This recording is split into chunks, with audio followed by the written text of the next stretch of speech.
Alright, well, here she is. And looks here, you know, we can also do this. Spring and trigger mechanism work, I assume? I don't know. Let's take a look here, see. Yeah, you can probably see that. Yeah, can you see? Yeah, I don't see a firing pin in there anymore. Or it's recessed. Won't know until we fire it. It seems to be sticking back without the thing, so we might have to do a little sanding, but I think it'll be fine. I think it'll be fine, so, yeah. And it doesn't want to reset the trigger, unless it probably racks back, and then that's how it resets, is what I assume. I put all the parts together, so let's go ahead and take this apart, shall we? Okay. Like so. Pull it back a 1/4 inch.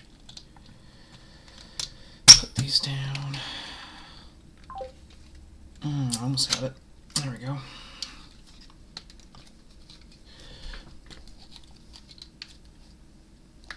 And it's really difficult to get this apart. It shouldn't be this difficult. Anyway, I did manage to get this apart, I swear to God, so maybe that's what it was. Magical. Nice.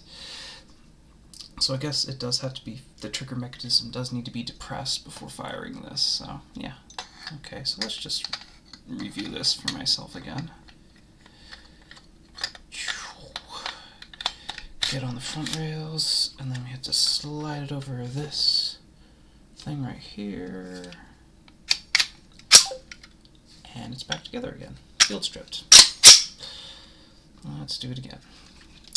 Just so I can, for posterity's sake.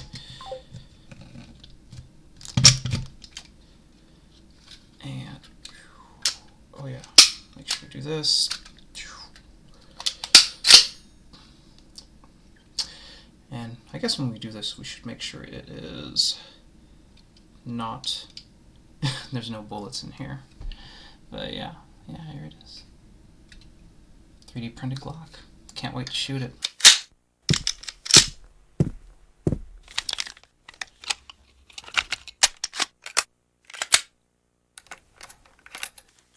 Did you get any sleep?